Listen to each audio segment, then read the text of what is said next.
The gun is already out. 12 men stand in a circle inside a warehouse that smells like cold iron and old money. Nobody is breathing. Nobody is moving.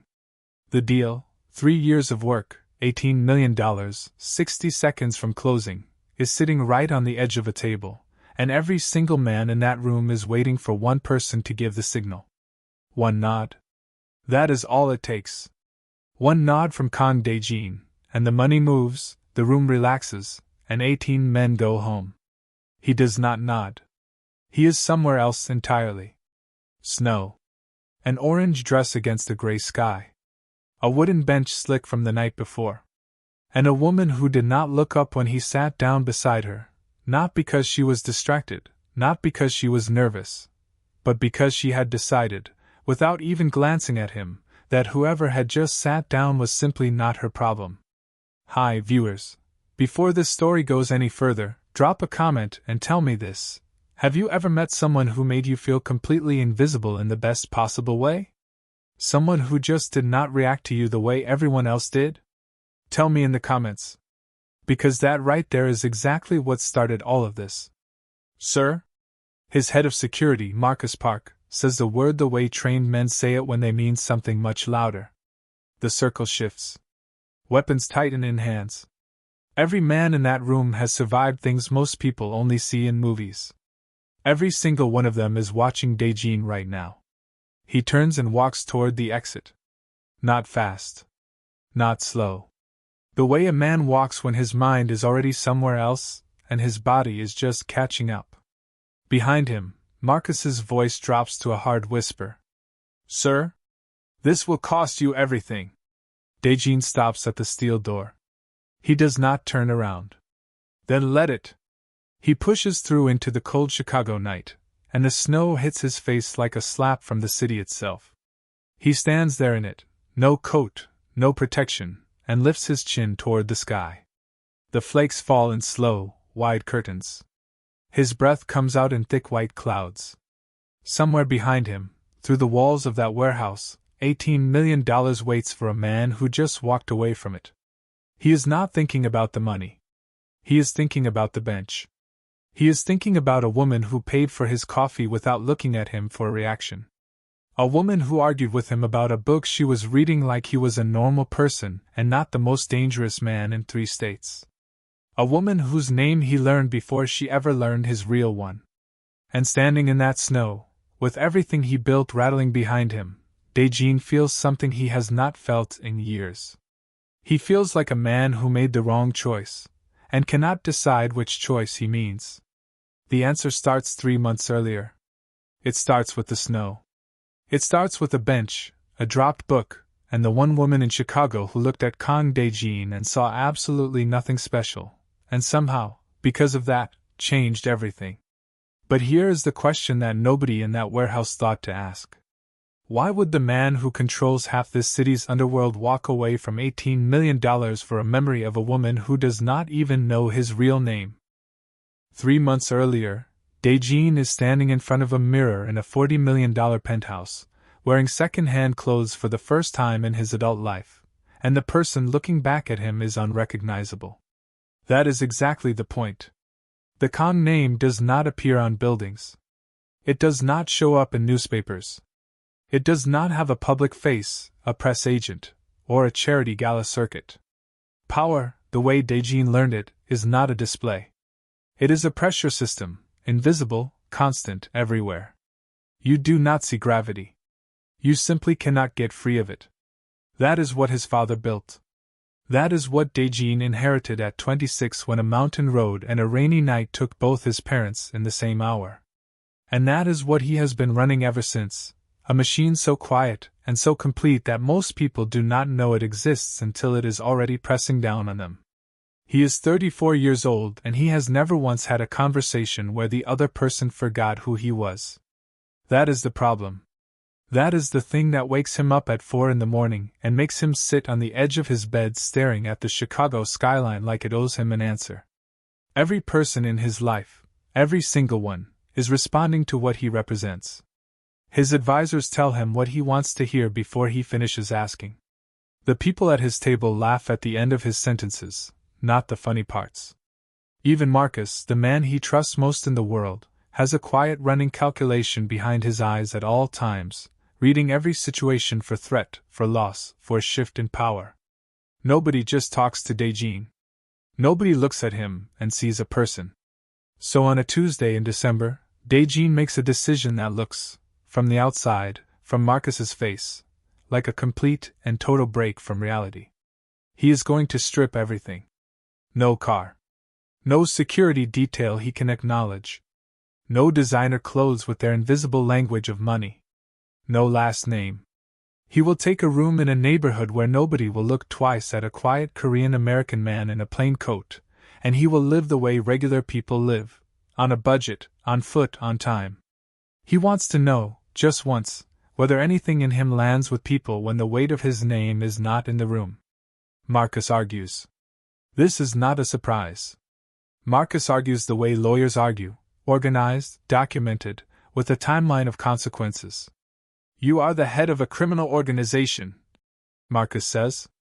I'm aware, Daejin says. There are 19. A pause. 19 active threats on your life. I'll be in Wicker Park.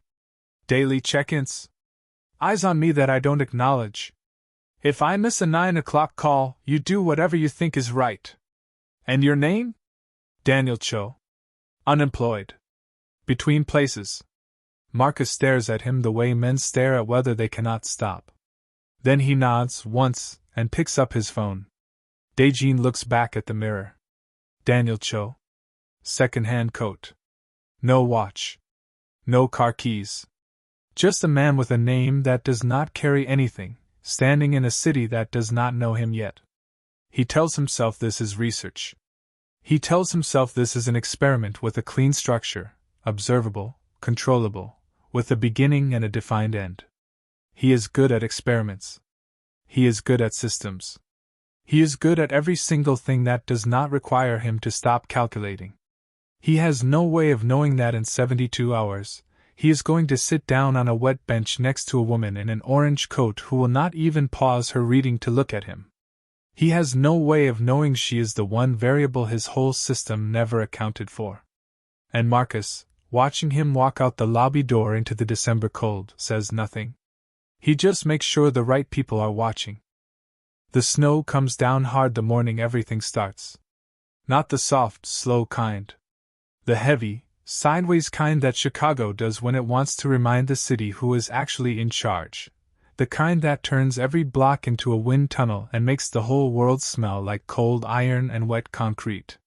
People are moving fast, heads down, coats pulled tight. Nobody is stopping. Nobody is looking at anyone. The city is doing what cities do in bad weather, which is shrink into itself and keep moving. Daejin has been in Wicker Park for 3 days. He has a room above a dry cleaner on a block that cannot decide if it is going up or staying where it is. He has walked every street in a 6-block radius. He has had coffee at 4 different spots. He has spoken to 11 people, and not one of them has reacted to him the way people in his real life react to him, which is to say, not one of them has gone still or straight or careful when he walked in. It is the strangest feeling he has had in a decade. He keeps waiting for it. The moment someone recognizes the signal, the shift in a room when power enters. It does not come. He is just a man in a coat. He is background. Then he finds the bench. It is outside a small bakery on the corner of 2 streets that are both too narrow for how much traffic uses them. The bench is wood and old and has clearly survived more Chicago winters than it had any right to. Under a thin roof overhang, it catches just enough cover from the worst of the snow. Daejin sits on it with a paper cup of tea from the cart 3 doors down, and he watches the street. He sees the woman before she sees him. That will always be true, he will think later. He always saw her first. She comes around the corner moving the way people move when they have a list and a timeline and a full awareness that the weather is not cooperating with either. Her coat is burnt orange, impossible to miss against the white and gray of everything else. It is not practical for this cold, he thinks, and immediately knows that she knows that too and simply does not care. She has a tote bag over one shoulder pulling her left side down, a travel coffee cup in her right hand, and a thick paperback tucked under her arm with the kind of grip that says she has carried this book everywhere, and intends to keep doing so. She is talking to herself. Low, quick words he cannot fully make out over the wind. Something about a printer. Something about a deadline. She reaches the bench. Looks at the overhang. Looks at the snow.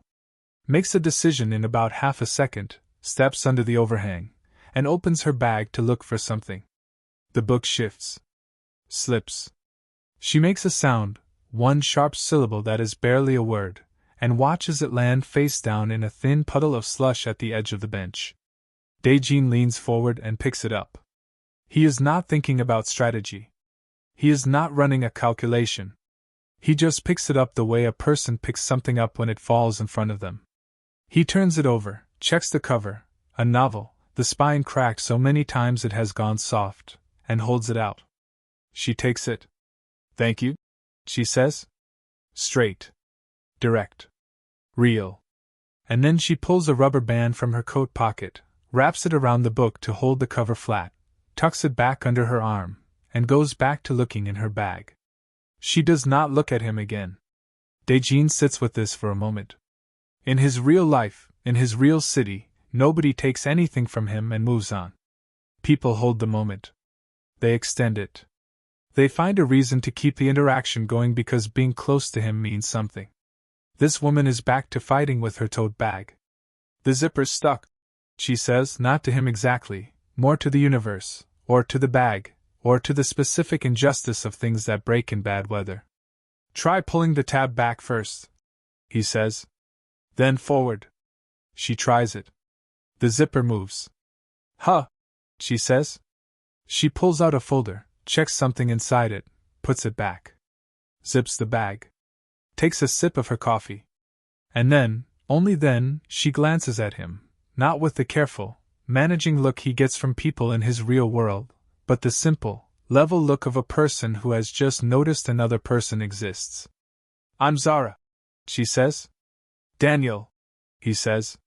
She nods once, like that settles it, and looks back at the street. The snow keeps coming down. He does not leave. Neither does she. And neither of them has any idea, not one clue, that the man sitting on that bench is one of the most wanted people in the city they are both sitting in. What Daejin does not know yet is why Zara is really on this block, and what is inside that folder she just checked and put away so fast. She is back the next morning. And the morning after that. By the fourth day, the bench has become something neither of them named. She brings the broken spine novel. He brings the paper cup of tea from the cart. The snow eases into something lighter, small and dry, the kind that dusts everything without committing. The Halmini who runs the cart on the corner starts leaving Daejin's tea ready before he gets there, which means she has clocked the pattern before he did. Her name is Zara Calloway. He learns this in pieces, the way you learn real things, not all at once, not because she sat down and gave him a file on herself, but because she talks the way people talk when they are not performing. Scattered. Real. Following thought instead of strategy. She works for a nonprofit. A community literacy program 2 blocks over on Sheffield, the kind of organization that runs on grants and belief and the specific stubbornness of people who refuse to quit. She is their program coordinator, which in practice means she does 6 jobs with 1 job's budget and writes what she calls begging with footnotes to funding committees who respond in 4 to 6 business weeks. She is good at it. She is also, clearly, tired of it in the particular way of people who are too committed to their work to walk away and too honest to pretend the work is easy. "The Tuesday group added 3 new kids this week," she says on a Thursday morning, not looking up from the page she is on. "One of them, 7 years old, name is Marcus Jr., sat down, opened the reader, and asked me if the story was going to have a twist." "What did you say?" Daejin asks. "I said every good story does." She pauses. He seems satisfied with that. He watches her face when she talks about the kids. There is no performance in it.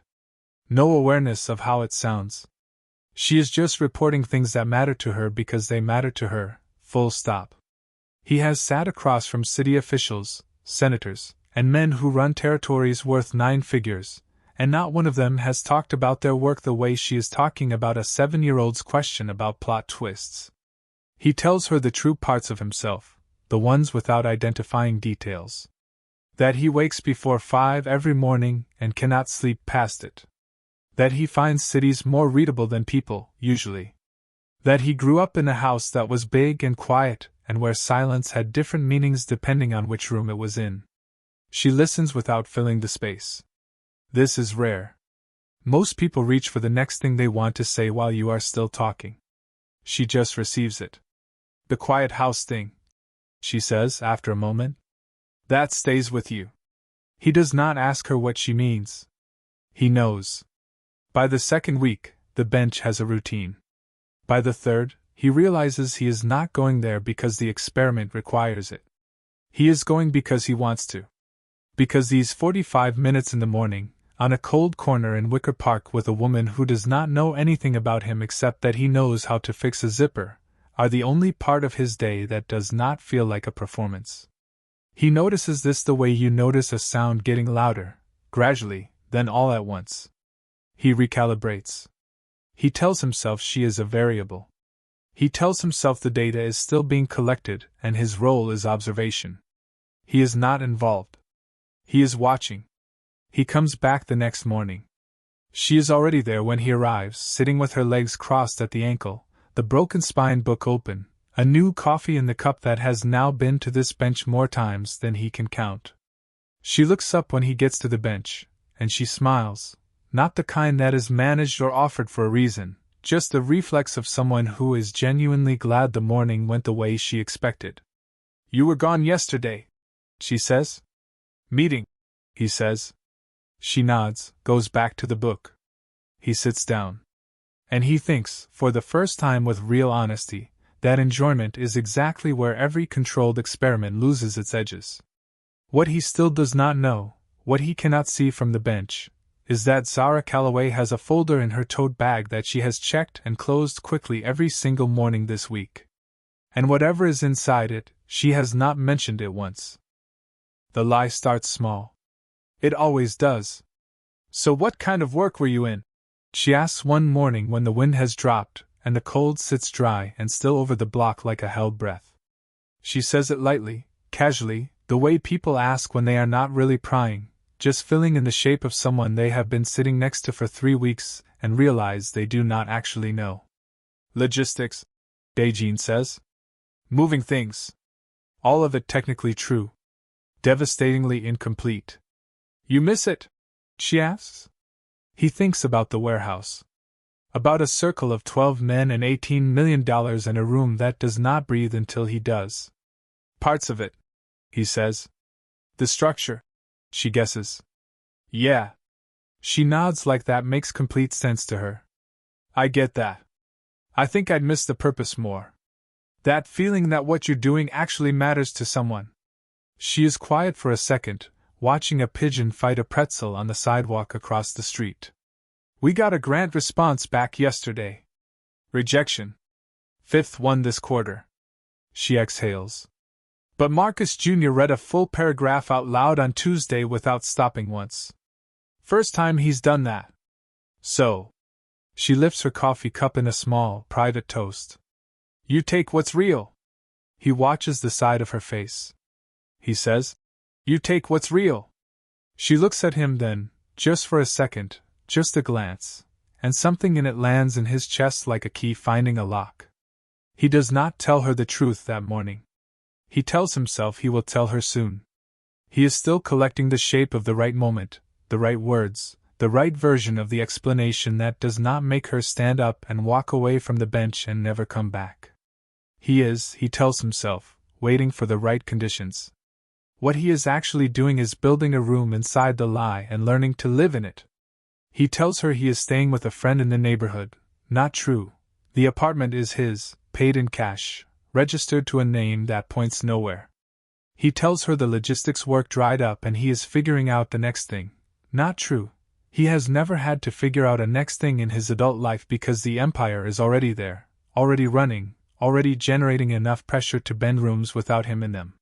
He tells her his family is back in California, half true, in the way that half a truth is still a whole lie. And Zara receives all of it without suspicion. This is the part that begins to cost him. Not the lying itself, he is practiced at that, he has been doing a version of it his whole adult life, controlling what people know and what they see. No. The cost is this: she is not suspicious because she is genuinely trusting him. She is not a person who waits for the trick. She takes people at the level they present themselves and responds accordingly, and watching her do that, watching her be that open and that real with a man who is feeding her a carefully edited version of a fake person, is doing something to him that he does not have a clean name for. It is shame. That is the word. He identifies it slowly, the way you identify a sound you have never heard before, by ruling out everything else. He has never felt it before. Not like this. Power does not make room for shame. You act, you decide, you move forward. The accounting comes later, if it comes at all. But on a Friday morning when the snow picks back up and Zara laughs at something her phone just sent her, a real laugh, unguarded, tilting her head back, Daejin sits beside her and feels the full weight of the space between who he is and who she thinks she is talking to. He clears his throat. He is about to say something. Her phone rings. She checks the screen, and just like that, every trace of the laugh is gone. Her face goes flat. She stands up. She takes 2 steps away from the bench, puts the phone to her ear, and says very quietly, "I told you not to call this number." A pause. Whatever the voice on the other end says, it changes the way she is standing, shoulders up, chin forward, one hand pressing the phone like she is trying to hold the call together from the outside. "I said I don't have it yet," she says. Another pause. "I know what you said. I know." She hangs up without saying goodbye and stands there for a second with her back to him, her breath coming out fast and white in the cold air. Then she turns around. Picks up her bag. Normal face. Normal pace. Like the last 30 seconds did not happen. "I have to get in early," she says. "See you Monday?" "Yeah," he says. She is already walking. Daejin sits on the bench and watches her turn the corner, and he thinks about the folder in her tote bag that she has never once mentioned. He thinks about the way she said "I don't have it yet," not "I don't know what you're talking about," not wrong number. "I don't have it yet." Yet. He looks at the space where she was standing. He has been so focused on the lie he is living that he has missed something important. Zara Calloway has a secret too. And whoever just called her, they are not going to wait much longer for it. The black SUV is still idling at the curb when Zara rounds the corner. Daejin sees it the same second she does. Different reaction. She barely glances at it, just a car, just a street, just Chicago doing what Chicago does. He goes completely still on the bench in the particular way of a man who has spent years reading plates and positions, and the exact angle a vehicle parks when it is not there by accident. He knows that car. He does not know why it is on this block. She is already walking past it, coat collar up, head down, going wherever she goes at 9 in the morning on a Friday when she leaves the bench without finishing her coffee. He watches her disappear around the far corner, and then looks back at the SUV. 30 seconds. The plates confirm what he already knew. Someone from his world has been watching this block, and the question is not whether they saw him. The question is whether they saw her. He calls Marcus that night. The call lasts 4 minutes. When it ends, Daejin sits at the kitchen table of the Wicker Park apartment for a long time without moving. He has a decision to make. He makes the wrong one. The next morning he is back on the bench, and so is she, and he does not say a word about the car. He tells himself it is protective. He tells himself she does not need to carry a concern that may amount to nothing. He tells himself a lot of things that are technically reasonable and quietly self-serving, and she sits beside him with her broken spine novel and her travel coffee cup and has no idea that the conversation she is not having right now is the one that matters most. It is a Saturday when she invites him to the diner. Not planned. Not arranged. She just looks up from her phone, says, "I'm getting breakfast, you want to come?" and goes back to her phone like the answer is not particularly significant either way. He says yes. The diner is 2 blocks up, old vinyl seats, laminated menus, a counter with 4 stools and a cook behind it who moves like she has been doing this exact job for 30 years and has no intention of stopping. The owner greets Zara by name and gives her the corner booth without being asked, which tells Daejin something about how often she comes here and how little she needs to announce herself to be known. They order. She gets the French toast with the extra side of bacon. He gets coffee and the eggs because the menu is in English, but the portions are displayed in pictures and he points to the one that looks reasonable. She notices he pointed and says nothing about it. She talks about the program. A parent component she is trying to launch, Saturday mornings, open to whoever shows up, no registration, just reading and coffee. The kids do better when their parents are in it too, she says. You can't send a kid home to a house where nobody reads and expect reading to stick. That is exactly right, he says. She looks at him. You say that like you know it from somewhere. I do, he says. And that is all. She studies him for a second with those clear, reading the room eyes of hers and then lets it go, which is something she does that he has noticed. She pushes right up to the edge of a question and then gives it back if it is not offered. She does not take. When the bill comes, she takes it. No glance at him. No pause for him to reach. She just picks it up, checks it, pulls exact cash from her wallet, and sets it at the edge of the table. I invited you, she says simply. He sits with that. $28.60 for breakfast. He cannot explain why that amount of money, less than he tips valets, less than what rounds off his dinner bills without a thought, sits in his chest the way it does. She paid because she invited him. No ledger. No return being calculated. Just a person doing what people do when they mean what they say. He is so quiet on the walk back that she glances over at him twice. You okay? She asks. Yeah, he says. Good breakfast. She accepts that and they walk the rest of the block in the kind of silence that is not uncomfortable, just full. At the corner where they split off, she says, Same time Monday? And he says, Yeah. And she heads left and he heads right, and he is halfway down the block when his phone buzzes. Marcus. One line. The car was not ours. We need to talk. Daejin stops walking. If Marcus did not send that SUV, then someone else knows exactly which bench on which block he has been sitting on every morning for the past 3 weeks. And that someone has been watching Zara too. Marcus's voice on the phone is the kind of calm that is more alarming than shouting. The vehicle belongs to a man named Victor Sheen, he says. He runs collections for the Weston Group. They have been watching that block for 6 days. Daejin is standing at the window of the Wicker Park apartment. The street below is empty. Snow again, light this time, the kind that lies flat and stays. Why that block?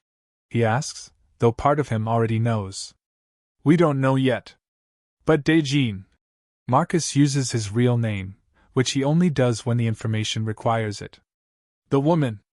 The one from the bench. She is in the picture somewhere. We don't know how. The call ends.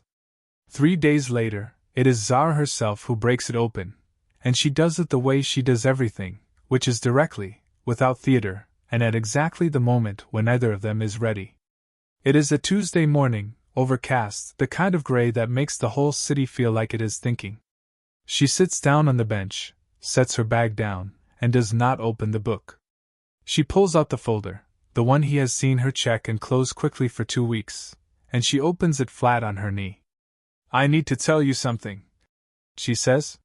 He is very still. She looks at the papers inside the folder.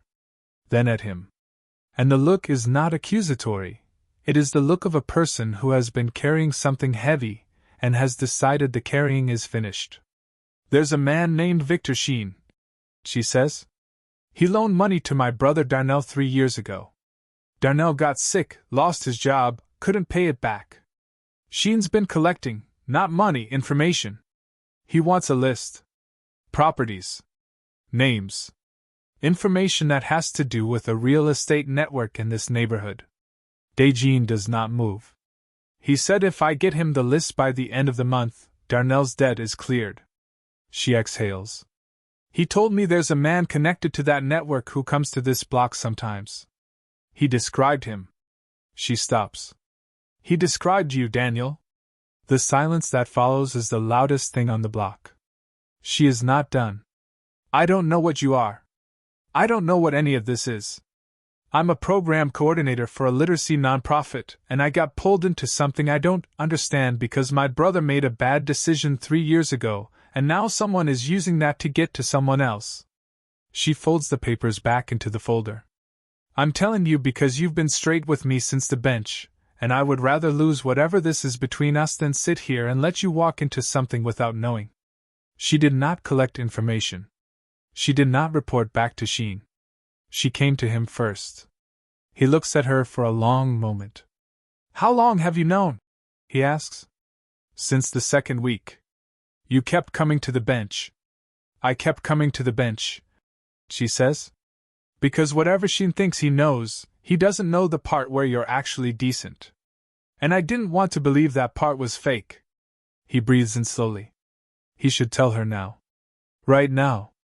He should give her the full architecture, the name, the empire, the experiment, the reason a man with 19 active threats on his life spent 3 weeks on a public bench in second-hand clothes.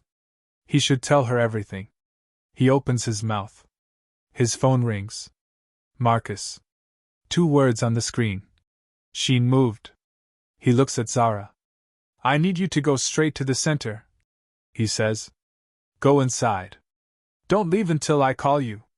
Her eyes hold his. Daniel. Please, he says. She reads his face. She stands up. She picks up her bag and the folder. My name is not Daniel, he says quietly. She stops. She does not turn around. She stands there for 3 seconds with her back to him, and the snow coming down soft around both of them.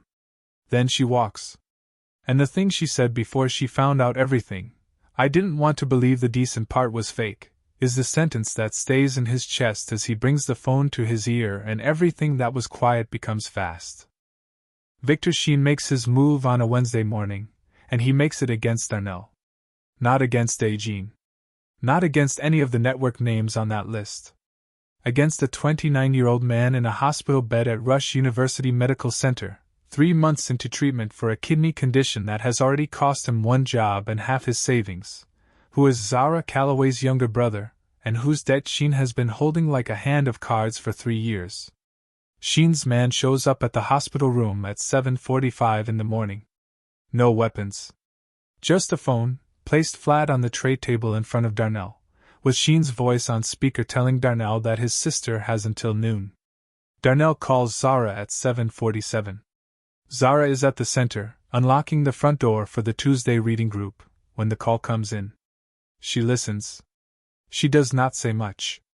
She hangs up and stands in the doorway for 10 seconds with the keys still in her hand and the cold coming in at her back and the sound of Marcus Jr. and the other kids already loud somewhere down the hall, completely unaware that the person who built this room for them is currently doing the arithmetic of an impossible choice.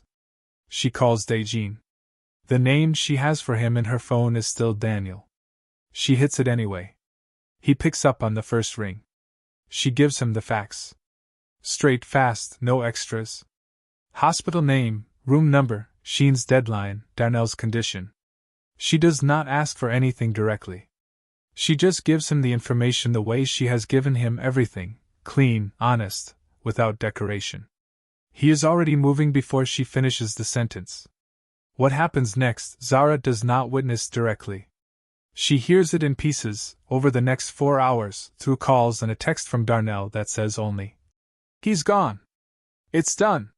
She hears it later from Marcus, who she has not met yet but whose voice, when he calls to confirm that Victor Sheen will not be returning to that hospital, or any other building where the Calloway name appears, carries the steady, practiced calm of a man delivering information he has delivered many times before. She hears the shape of what Daejin is. She hears it in the efficiency. In the 4-hour timeline between her call and Darnell's text.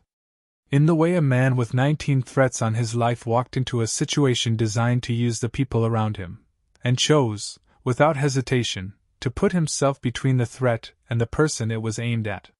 She sits in her office at the center that afternoon, the folder open on her desk, long after the kids have gone home. She has known for 2 weeks that he was not who he said he was. She has known for 10 days that whoever he actually is, he sits in a category that her regular life does not have a word for. She knew it and came back to the bench anyway. She knew it and told him about Sheen anyway. She knew it and, when the choice came, called him instead of anyone else. She closes the folder. She thinks about everything she gave him, the real parts of herself, freely, without conditions. The Tuesday kids. The grand failures. The way her mother calls every Sunday. The bench mornings she started building her day around without noticing she was doing it. And she thinks about the hesitation, 2 Tuesdays ago, when she asked who he really was. That 2-second pause where the truth was right there, and he chose the edge of it instead of the whole. She is not angry the way people are angry when they are hurt. She is quiet the way people are quiet when they are deciding something permanent. Her phone buzzes. Unknown number. She looks at it. A text. 3 words. "I am sorry." She sets the phone face down on the desk. She does not reply. She sits in her office until the light changes and the center goes fully dark around her, and she does not cry, and she does not call anyone, and she does not make a decision tonight. Because whatever comes next, and something is coming next, she can feel it the way you feel weather before it arrives. She is going to make it with clear eyes. Not his terms. Not his timeline. Hers. 6 months pass. Chicago turns green, then gold, then cold again. Daejin does not go back to the bench. Not once. This is a choice he makes on purpose, the same way he has made every important choice in his life, by sitting with the options until only one of them is honest. Going back to the bench without being asked is the move of a man who is still running a version of the experiment, still trying to engineer an outcome. He refuses to do that with her. She gave him honesty without conditions, and the least he owes her is the same. So he does something else instead. He changes things. Not in the way men like him usually change things, not with a gesture large enough to be mistaken for ownership, not with money placed where she can see his name on it. He changes things the way she taught him to, in the hours on that bench when she talked about systems and kids and what actually moves the needle when nobody is watching. Anonymous funding flows through a foundation that points nowhere to 3 Wicker Park nonprofits with the highest community impact and the worst grant cycle luck.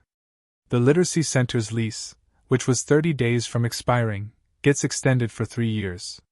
The Saturday parent program Zara pitched and could not fund gets a full budget. Marcus Jr.'s Tuesday group gets new materials. Fatima, the girl who speaks French and who understands more than people give her credit for, gets an additional weekly session. Daejin's name is on none of it. That is the point. Inside the empire, other things shift. Slowly, structurally, in the way that real change moves, without a press release, without performance, just the daily work of looking directly at things he has been permitting by not looking at them. He commissions a full review of 3 long-standing operations. The results come back in a report that takes 2 days to read completely. He reads every page. He begins the work of untangling what needs to be untangled, which is slower and more expensive than building it was, and which he does anyway. Marcus watches all of this without comment for 4 months. Then one evening, over a table of files either of them are reading anymore, he says, "You're different." "I know," Daejin says. "Is it permanent?" "Yeah." Marcus nods. He goes back to the files. In Wicker Park, Zara builds. 31 kids in the Tuesday group now. A waiting list for Saturdays. Kwon Hyson, the reading specialist Zara hired in March, shows up every session with a bag sorted by reading level and genre preference, and has become the favorite person in any room she enters. Darnell, 3 months out of the hospital and clear of both the debt and the condition that put him there, starts volunteering at the Saturday sessions because Zara asked and because he owes her something that cannot be paid back any other way. Zara does not talk about the bench. Not to Darnell, not to her colleagues, not to her mother on the Sunday calls. She processes it the way she processes difficult things, by moving forward, by doing the work in front of her, by refusing to carry weight that does not serve the next step. She is not performing okay. She actually is okay, mostly, in the daily sense. But there are mornings when she walks past the corner of that block and the bench is there, empty, under the overhang, and something in her chest goes quiet and full at the same time, and she walks a little faster until it passes. She knows about the funding. She is not certain, but she knows the way careful people know things, by the shape of what arrived, the timing, the specific way it addressed the exact problems she had talked about out loud on a bench to a man whose real name she still does not know. She does not announce this knowledge. She does not try to confirm it. She lets it sit. Some things you hold without naming them. Some people change you without asking permission, and you change anyway, and the changing is real whether or not the person is still standing in front of you. On a Thursday afternoon in early November, Zara is prepping the Saturday room when Kang Daejin comes to the doorway and says, "There's someone outside." Says he called ahead, but I don't have anything on the calendar. Zara does not look up from the books she is sorting. "What does he look like?" Kang Daejin pauses. "Quiet," she says. "Looks like he's been standing there for a while." Zara sets down the book she is holding. She looks at the door. He is standing outside the window when she comes to the door. Not at the entrance. Off to the side, where the light from inside falls through the glass and makes a long rectangle on the sidewalk. He is in a gray coat, not second-hand, but not the kind that announces anything either. He is standing with his hands in his pockets and his chin slightly down against the November cold, and he looks, from this angle, exactly like a man who has rehearsed what he is going to say and arrived anyway not sure he can say it. She opens the door. They look at each other. No speech. No prepared line. No dramatic entrance built for a reaction. Just two people standing in a cold Thursday afternoon light in Chicago, with 6 months and a broken bench between them, and the full weight of everything that was real and everything that was withheld pressing equally on both sides. "I am not going to give you a speech," he says. "Good," she says. "I'm Kang Daejin." He says it the way you say a thing when you are done carrying it. "I run a criminal organization that controls distribution and territory across 3 states. I have been restructuring it for the last 6 months. The anonymously funded programs, that was me. Not to buy anything. Not to arrange this moment. Because you taught me what useful actually means, and I wanted to do something useful." She leans against the doorframe with her arms crossed. She is not closed off, she is thinking. He has learned to read the difference. "The bench," she says. "I wanted to know if I was a person or a title." He stops. "You were the only person who showed me the answer." "And what was the answer?" "That I was spending so long being the title that I had almost forgotten there was a person in there. And that the person..." He stops again. This is harder than any decision he has made in a boardroom, in a warehouse, with money on the table and weapons in the room. "The person wanted to deserve someone like you. Hadn't thought about deserving anything before that." She looks at him for a long time. "You lied to me," she says. "Yes." "For 3 weeks." "Yes." "And you're standing here now because you told me the truth when you didn't have to. You told me about Sheen when it cost you something. And I have been practicing being someone who can do the same." He holds her gaze. "I am not finished. I am not fixed. I am not standing here with a clean record asking you to ignore what I am. I am standing here because you are the one person I have met in my adult life who treated me like what I did next actually mattered. And what I do next, I want that to matter to you." The wind comes through the gap between buildings and moves both of them slightly. Zara unfolds her arms. She reaches past him to the supply shelf just inside the doorway and takes out a wide, flat paintbrush, the kind the kids use on Saturdays for the mural project, the long wall in the back that is half finished and waiting. She holds it out. The mural's not done, she says. Saturday group is painting the neighborhood. What it is and what it could be. A beat. We could use another set of hands. He looks at the paintbrush. He takes it. She does not hug him. She does not say everything is forgiven. She does not give him a version of this moment that is easier than what it actually is, which is two people agreeing to begin, not to return to what was, but to build something that never existed before because it could not have existed before, because either of them was this version of themselves before. She goes back inside. He follows. In the back room, Marcus Jr. is laying down blue paint for what will eventually be the Chicago River, methodically, with the total focus of a kid who has decided that this particular stretch of wall is going to be exactly right. He looks up when Daejin walks in and says, without ceremony, "You can do the buildings. Zara said we could make them any color we wanted." Daejin looks at the wall. At the wide open space of it. At everything it could still become. "What color?" he asks. Marcus Jr. considers this with the full seriousness of a 9-year-old with opinions. "Something that looks like it belongs," he says. Daejin picks up the brush. He starts. He never stopped being powerful.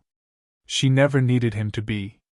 And somewhere between those two truths, in the ordinary light of a Thursday afternoon, in a room full of children and wet paint and the quiet, unannounced work of becoming, something real finally existed. If this story moved you, if you have ever hidden who you really are just to protect yourself from being seen, drop a comment below and tell us your story. Tell us about the one person who made you feel like being yourself was enough. Your words might be exactly what someone else needs to read today. And if you want more stories like this one, stories about real love, real courage, and real second chances, hit that subscribe button right now and turn on your notifications so you never miss what comes next. Share this story with someone who needs it. And we will see you in the next one.